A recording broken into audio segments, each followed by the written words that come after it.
السلام علیکم اسٹوڈنٹس، آج کی ویڈیو کا عنوان ہے کامچور بیٹا۔ ایک چھوٹے سے گاؤں میں مراد نامی ایک بوڑھا کسان رہتا تھا۔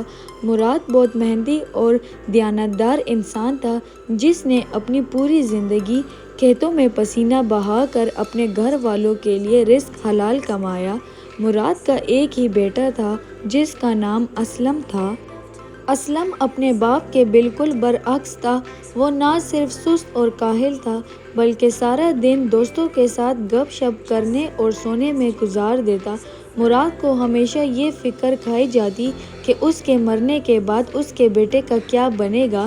اس نے کئی بار اسلم کو سمجھانے کی کوشش کی، بیٹا محنت میں ہی عظمت ہے، یہ جوانی اور طاقت ہمیشہ نہیں رہے گی۔ لیکن اسلم ہمیشہ ایک کان سے سن کر دوسرے سے نکال دیتا۔ ایک دن مراد بہت بیمار ہو گیا اور اسے محسوس ہوا کہ اب اس کا آخری وقت قریب ہے۔ اس نے اسلم کو اپنے پاس بلایا اور نحیف آواز میں کہا، بیٹا میں نے اپنی زندگی بھر کی کمائی اور سونا اپنے کھیت میں ایک جگہ چھپا دیا ہے۔ میرے جانے کے بعد تم اسے کھود کر نکال لینا اور اپنی زندگی آرام سے گزارنا۔ کچھ ہی دنوں بعد مراد کا انتقال ہو گیا۔ اسلم جو کہ کامچور تھا، سونے کا سن کر بہت خوش ہوا۔ اس نے اگلے ہی دن کدال اٹھائی اور کھیت پہنچ گیا۔ اس نے سونے کی لالچ میں پورا کھیت کھود ڈالا، ایک ایک انچ زمین الٹ پلٹ دی، لیکن اسے کہیں بھی سونا نہ ملا۔ اسلم بہت مایوس ہوا اور اپنے باپ کو برا بھلا کہنے لگا کہ انہوں نے مرتے وقت بھی اس سے جھوٹ بولا۔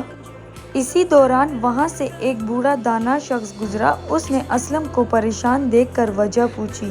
اسلم نے سارا قصہ سنا دیا کہ کیسے اس نے سونا تلاش کرنے کے لیے پورا کھیت کھودا مگر کچھ ہاتھ نہ آیا۔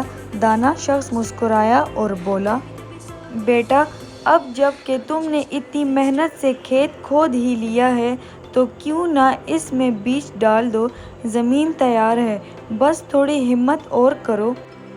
اسلم نے سوچا کہ اب محنت تو ہو ہی گئی ہے، چلو بیج بھی ڈال دیتا ہوں۔ اس نے بیج بو دیے اور وقت پر پانی دیتا رہا۔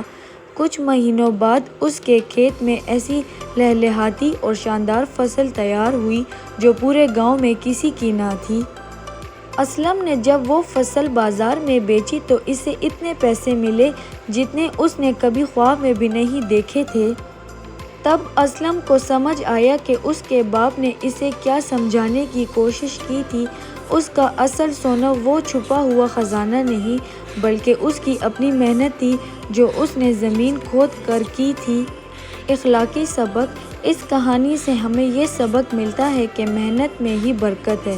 دنیا میں کوئی بھی خزانہ محنت کے بغیر حاصل نہیں ہوتا، اور جو انسان سستی چھوڑ کر ہمت کرتا ہے، اللہ اسے اس کا پھل ضرور دیتا ہے۔